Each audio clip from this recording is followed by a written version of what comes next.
बिस्मिल्लाहिर्रहमानिर्रहीम। मेरा YouTube channel देखने वाले तमाम नाज़रीन किराम को अस्सलामु अलैकुम वरहमतुल्लाहि वबरकातुहू। उम्मीद करता हूँ आप खैरियत से होंगे। आज की क्लास में इंशाअल्लाह ताला जिस मौजू पर मैं आपसे बात करने वाला हूँ वो है इब्तिदा की अक़साम के बारे में।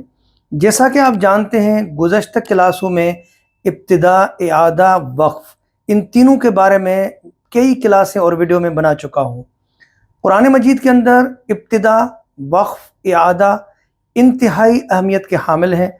अगर इनके बारे में सही तरह इल्म न हो, वक्फ़ के करने का तरीका, इब्तिदा के तरीका और इआदे का, तो कुरान मजीद के अंदर लफ्ज़ी और मानवी गलती हो सकती है।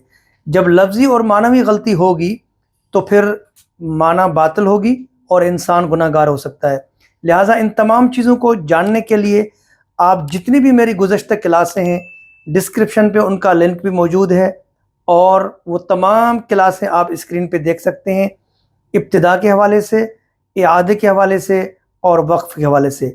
आज की क्लास में बताऊंगा कि इब्तिदा की 4 अक़साम हैं: इब्तिदा अहसन, इब्तिदा हसन, इब्तिदा कबीह और इब्तिदा अक़बह। जैसा कि आप जानते हैं कि वक्फ़ की भी बहुत सारी क्लासें थी, वक्फ़ की कई अक़साम थी जिनकी डिटेल मौजूद है, आप उसमें देख सकते हैं। इससे पहले वाली क्लास महल इब्तिदा के बारे में थी और इब्तिदा की तफसीलन तमाम तफसीलात मौजूद हैं। आज की क्लास में कोशिश करूँगा कि मुख्तसर और इंतहाई पुर असर और जामे क्लास हो। इससे पहले कैफियत इब्तिदा के हवाले से बयान कर चुका हूँ। कैफियत इब्तिदा की भी 4 अक़साम थी, वो आप यहाँ देख सकते हैं। उस क्लास का भी डिस्क्रिप्शन पे लिंक मौजूद होगा, आप देख सकते हैं। आज जो इब्तिदा की अक़साम है ये भी बहुत अहम है।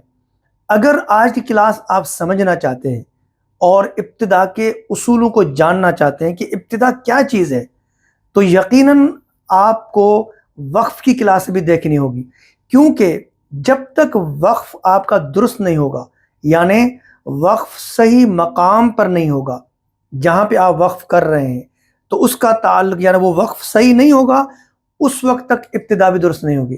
डेफिनेटली जब आप वक्फ़ गलत करेंगे तो इब्तिदा भी गलत होगी। तो लिहाजा इन तमाम 4 अक़साम की तफसील को आप जानने के लिए आप आखिर तक क्लास में रहें और अपने सामने इन 4 अक़साम की तारीफ़ लिखें और जो कुरान मजीद से मिसालें दूँ उनको भी आप नोट करें और जायज़ा लें कि क्या आप कुरान दुरुस्त पढ़ते हैं या गलत पढ़ते हैं। इब्तिदा की 4 अक़साम बोर्ड पे मैंने लिख ली हैं: इब्तिदा अहसन, इब्तिदा हसन, इब्तिदा कबीह और इब्तिदा अक़बह। सबसे पहले इब्तिदा अहसन और इनकी तारीफ़ को देख लें। इब्तिदा अहसन क्या है? यानी जो इब्तिदा वक्फ़े ताम के बाद की जाए, इसको कहते हैं इब्तिदा अहसन, यानी बहुत अच्छी इब्तिदा। यानी इस लेसन को समझने के लिए आपको महल के एतबार से वक्फ़ की 4 अक़साम वो क्लास देख लें, स्क्रीन पे भी आप देख सकते हैं और डिस्क्रिप्शन पे उसका भी लिंक मौजूद होगा। तो जब तक वो क्लास नहीं समझेगी ये समझ में नहीं आएगा। वक्फ़े ताम के बाद जो इब्तिदा की जाए इसको कहते हैं इब्तिदा अहसन, यानी बहुत अच्छी जो है इब्तिदा है। इसकी बहुत सारी मिसालें कुरान में हैं, जैसे या अय्युहन नास उअ्बुदू रब्बकुमुल्लज़ी खलक़कुम वल्लज़ीन मिन क़ब्लिकुम लअल्लकुम तत्तक़ून। इससे पहले 20 आयत है और ये 21 है, यानी यहाँ से कलाम बाकायदा नए सिरे से शुरू हो रहा है और इस आयत का पिछली आयत से लफ्ज़ी और मानवी एतबार से कोई भी ताल्लुक़ नहीं है। लिहाजा यहाँ से जब इब्तिदा करेंगे तो ये अहसन होगी। उसके बाद है इब्तिदा हसन, यानी जो इब्तिदा वक्फ़े काफ़ी के बाद की जाए। और आपको पता है कि वक्फ़े ताम और वक्फ़े काफ़ी में इआदे की ज़रूरत नहीं होती है। तो इसकी मिसाल कैसे? जैसे उलाइका अला हुदम मिर रब्बिहिम व उलाइका हुमुल मुफ्लिहून। अब इससे जो पहले वाली आयत है, आयत नंबर 5, जब वबिल आखिरति हुम यूक़िनून, यहाँ पे जब आपने वक्फ़ किया तो उसके बाद जो इब्तिदा करेंगे इसको कहते हैं इब्तिदा हसन اور یہاں پر یعنی اعادے کی ضرورت نہیں ہے۔ تیسری قسم جو ہے ابتدا قبی، جو ابتدا وقف حسن کے بعد کی جائے، یعنی وقف حسن آپ اس کو دیکھ لیں، آپ اس کی تعریف وقف حسن کیا ہوتا ہے، یعنی وقف تو ٹھیک ہے لیکن ابتدا درست نہیں ہے، اس میں اعادہ ضروری ہوتا ہے۔ جیسے فرض کریں سورہ فاتحہ کی آیت نمبر 1 کوئی اگر یہاں پر وقف کرے الحمدللہ، یا جیسے کہ شروع سے پڑھا جائے بسم اللہ الرحمن الرحیم الحمدللہ، اب وقف تو ٹھیک ہے نا، وقف ٹھیک ہے یہاں پر، لیکن یہاں سے کوئی ابتدا کرے رب العالمین، یہ ابتدا درست نہیں ہے۔ تو لہٰذا ابتدا قبی میں خیال رکھنا ہے کہ ایسی جگہ سے ابتدا کرے جو معنوی اور لفظی اعتبار سے، اب اس کا معنوی اعتبار سے پچھلے کلمے سے بالکل جو لفظی اعتبار سے تعلق ہے، اس لیے یہاں سے یہ ابتدا درست نہیں ہے۔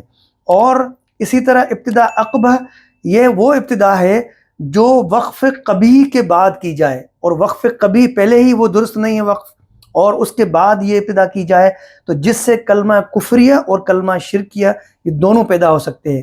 جیسے سورہ صافات کی آیت نمبر 151 آپ دیکھ لیں، الا انہم من افکہم لیقولون، اب یہ آیت 151 ہے، آگے نعوذ باللہ کیا ہے، ولد اللہ وانہم لکاذبون، الا انہم من افکہم لیقولون، اگرچہ یہاں پر آیت ہے یہاں پر، لیکن اس کے اوپر لا بھی ہے، تو لہذا یہاں پر خیال کیا جائے کیونکہ ترجمہ یہ غلط ہو رہا ہے۔ ولد اللہ سے اسٹارٹ کریں گے، اگر آپ ابتدا ولد اللہ سے کریں گے تو نعوذ باللہ اس کی معنی ہو گئی کہ اللہ تعالیٰ نے اولاد جنی ہے، ولد اللہ وانہم لکاذبون، تو اس سے یہاں پر آپ یہاں سے ابتدا نہیں کریں گے، یاد رکھنا ولد اللہ سے ابتدا نہیں کریں گے۔ اور اسی طرح جیسے سورہ لہب کی ہے ابی لہب وتب، کسی نے ابتدا کی ابی سے، تبت یدا ابی لہب وتب یہاں سے نہیں کی، تو یہ بھی ابتدا عقبہ ہے، تو اس سے بھی گریز کرنی چاہیے کہ اس سے کلمہ کفریہ اور کلمہ شرکیہ جو ہے نا پیدا ہو سکتا ہے۔ محترم دوستوں، میں امید کرتا ہوں کہ آج کی ویڈیو آپ کو بہت اچھی لگی ہوگی، انشاءاللہ تعالیٰ پھر اگلی ویڈیو میں اگلی کلاس میں آپ کے سامنے حاضر ہوں گا۔ اللہ حافظ، السلام علیکم ورحمۃ اللہ وبرکاتہ۔ لرن قرآن with قاری عبد الجبار، دلکش تلاوت اور تجوید کے اصولوں کے ساتھ قرآن مجید کو سیکھنے کے لیے قاری عبد الجبار کے آفیشیل یوٹیوب چینل کو سبسکرائب کریں۔